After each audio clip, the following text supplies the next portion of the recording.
Headlines today. Before that, if you remember, the TNA leader and Northern Province Chief Minister Vigneswaran was in Tamil Nadu recently. He had made those serious allegations against Rajapakse that there was a very slow political reconciliation process happening, that the interests of the Tamil minorities were being ignored. Of course, there was that phone call between Narendra Modi and Rajapakse. Rajapakse, in fact, agreeing to free the Indian fishermen just a day after his birthday. So, yesterday, of course, that release order came in. They were handed over to the High Commission, and today when those fishermen of course took off from Colombo to Delhi where they were kept in an undisclosed location, we also saw the proclamation being declared in Sri Lanka where Rajapakse has called for snap polls 2 years ahead of his term ending, seeking a re-election again. So obviously in diplomacy more than what meets the eye. Okay, Smita Sharma giving us a sense of what is happening behind the scenes. The fact is those fishermen are back, and good luck to them and their families, and we'll be looking forward to them reconciling with their families tomorrow morning. Smita Sharma there reporting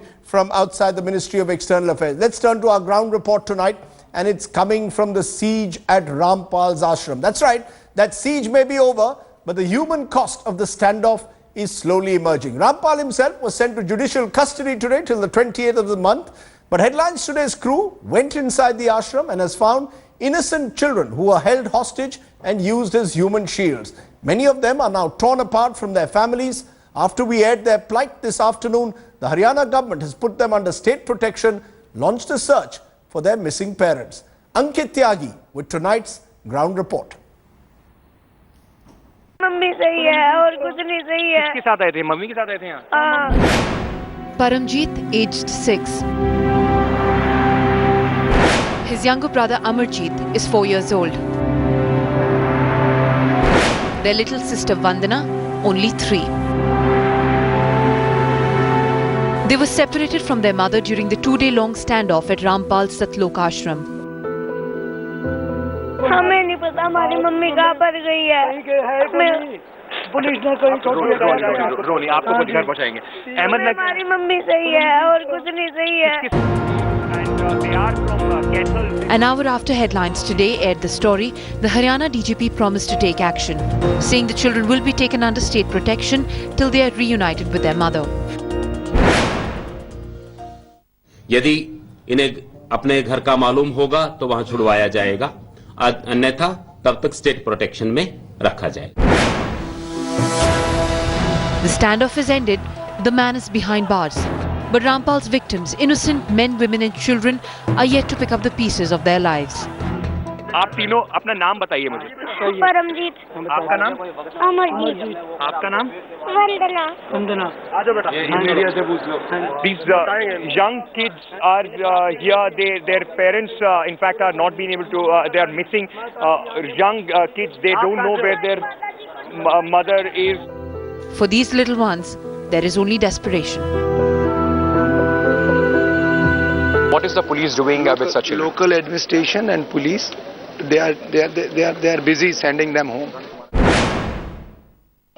After persistent efforts of Headlines Today, 3 children whose mother was missing inside this ashram for the last 3 days, the police has assured that they will of course be taken into protective custody and will be reunited with their families very soon. These were many stories of people, those who were caught in the crossfire, innocent victims of one man's defiance of the country's law. With camera person Shakil, Ankit Tyagi for Headlines Today.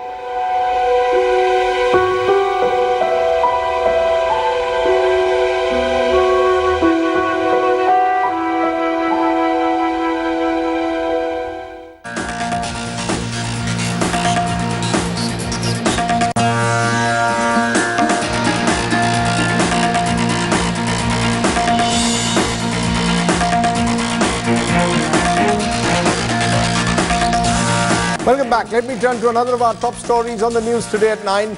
Huge concern still, worry over a 26-year-old Indian who is still being held in a quarantine facility at the New Delhi airport as a cautionary measure after his semen tested positive for the Ebola virus.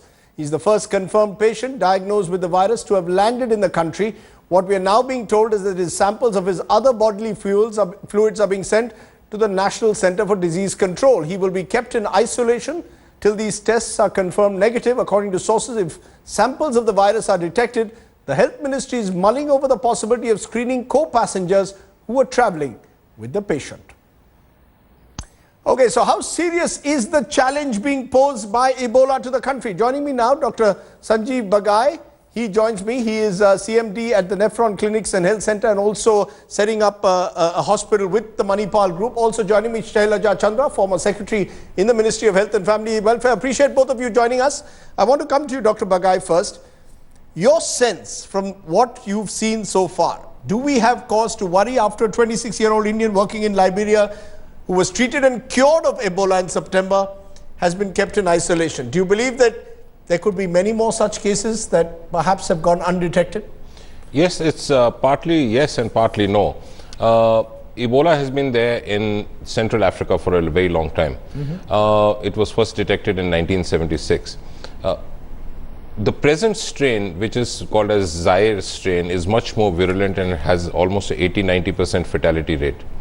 Because of globally the international travel linking many countries, it's almost impossible to screen each and every patient. But having said that, the Ebola virus in terms of presentation is much like any other viral illness. Just fever, for example, or cold and cough, or a flu or a headache. The incubation period is up to 3 weeks. This is the first case which we have so far documented. The threat internationally in that area of Africa is real. But I think as far as India is concerned, the threat is there, but it hasn't actually impacted India as yet. But do you think there are more such cases? Do you think there are more such cases that have gone undetected? This got detected, the individual was sent to a isolation ward. Is it possible? Is that possible, or am I exaggerating the possibility? Statistically, it is possible, but I think many times an Ebola virus, like many other viruses, could have very protean manifestations, and the patient may be at the fag end of his so-called infectivity or disease period. But at the present moment, our preparedness to recognize, to make public aware through television programs like this is pretty much there. The reason I'm asking this, Shailaja Chandra, is that of the 14 airports identified, isolation facilities at 12 airports have been found that they are not on par with Health Ministry guidelines, and therefore quarantine facilities at the moment are being used in Delhi and Mumbai. It's now we are told that the upgradation of facilities is taking place in terms of isolation facilities. So it's possible that people have come into to some of the other airports outside Delhi and Mumbai and not been isolated. Am I again being alarmist, or do you believe there is a genuine concern? I am not a soothsayer, I wouldn't know. It's quite possible what you're saying might have happened, but I think let us look at it in the totality. The good thing about Ebola is that it is not directly infectious, the way plague was, the way even dengue can be, because the mosquito can bite anybody. Now, I was very much in the Health Ministry when plague took place, when dengue took place. I was in charge of both these. And the difference here is the warning has been there for months. The Health Ministry has a policy and a complete strategy ready. The equipment, that is the PPE, the equipment for given to the health workers, has been sent out to all the hospitals. The training has begun. The fact that this is something and you have a protocol for it is in place. Remember, we had none of all this for plague, 1994, none of it for dengue when it hit us. We had none of it. Even then, India was in a position to say, we will get rid of plague within 3 weeks. We had enough antibiotics, we had everything. You see, we have an advantage. We have epidemiologists, we have laboratories, we have people who are very, very highly specialized. The only risk is if this gets into the community. To prevent that, I think the government is in touch with external affairs, defense, which is the normal protocol. I'm telling you from what I know, that we do have the ability. In 94, when there was no email, we had the ability to get daily reports from every district in the country on fax. You know, the reason I'm asking this, there are nearly 45,000 Indian nationals today living in West Africa, 300 CRPF personnel in peacekeeping. So it's not as if Indians are not immune to that part of the world. We should not be complacent. The public must be made aware that this is nothing to say that, oh, there's no problem. You have to be aware. You have to look at every person coming into your contact and report about what you see. Even if a passenger is having this problem, you must report it immediately. There's no use being complacent. I'm I'm not saying it won't happen. I'm not, but because of the fact that these are things which are somewhat related in the same envelope, let us say, as HIV/AIDS and the things that have to be done when this happens, the body fluids. It's not something that the health sector is not aware of. It is well aware of it. The only thing that is worrisome, which really worries me, is number one, whether the health workers will feel sufficiently secure. Because if they don't feel secure, because it's the paramedics and nurses who take care of it, not doctors, will they really be able to handle a single case and not feel threatened? That's one. The second thing that worries me terribly is the fact that by repeatedly saying there's nothing to worry about, India has it good, you will reach a situation where the general public may just look and say, oh, India doesn't have a problem. It is necessary to keep the focus very, very strong. You know, the reason also, from purely a medical point of view, there are no effective drugs or vaccines, we are told, to treat the virus, but supportive treatment. Given that, Ms. Chandra pointed out plague in the past, dengue, do you believe Ebola is easier to tackle from a medical point of view? Not really, not really. I think there are two basic points, just to take off from where Mrs. Shailaja left. First is surveillance and second is screening. So I think we cannot put the foot off the accelerator as far as the surveillance is concerned. So we have to keep it on our radar and screening for every person exiting and entering into the Indian shores. The second point is what you asked with regards what really the virus does to the body. It mutates quicker than an influenza virus, which perhaps mutates the quickest. So there are no effective drugs, there is just supportive treatment. There are no vaccines which are available, it's purely supportive treatment. This present strain of the virus is extremely invasive and extremely devastating. We've had perhaps the highest mortality of more than 5,500 people who've died in that region of Africa in the last 6 to 8 months. So again, I say it is surveillance and screening. It's early identification of symptoms. But in a large country like India, do you believe, and from your experience of the health ministry, do you believe that we are in a position to provide those safeguards against infectious diseases? Are they there across the country? No, they're not. Is there a variation, some parts of the country far more equipped than other parts, and that is the fear? We all know that the urban areas and the metros and the large cities are much better equipped. We know that. We know that if you ask the average Joe down in any peri-urban or rural area what is Ebola, he'll think it's the name of a flower. He may think it's the name of a food. Ebola is not something which they've heard of. It will take months for this to seep into the public. We haven't even reached that stage.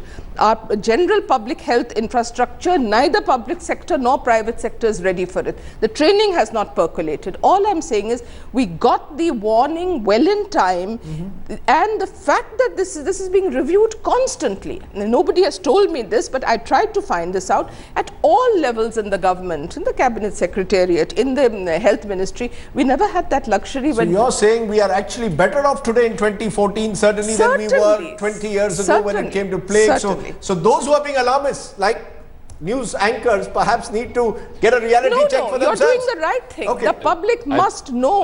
Public must know. Yes, go ahead. Last final word. Just one point I would like to make is that we should be aware that if any viral infection like Ebola goes into a community-acquired infection, that creates a problem. So there again I comment, let it be safeguarded at the first step. If it comes into a community-acquired infection, it will spread rampantly. Okay. Dr. Bagai and Shailaja Chandra, I think you put all the statutory warnings in place, but the good news is that the Health Ministry seems clearly aware of the challenge that is being posed. Thank you very much for joining us on the news today at 9. What else is making the headlines?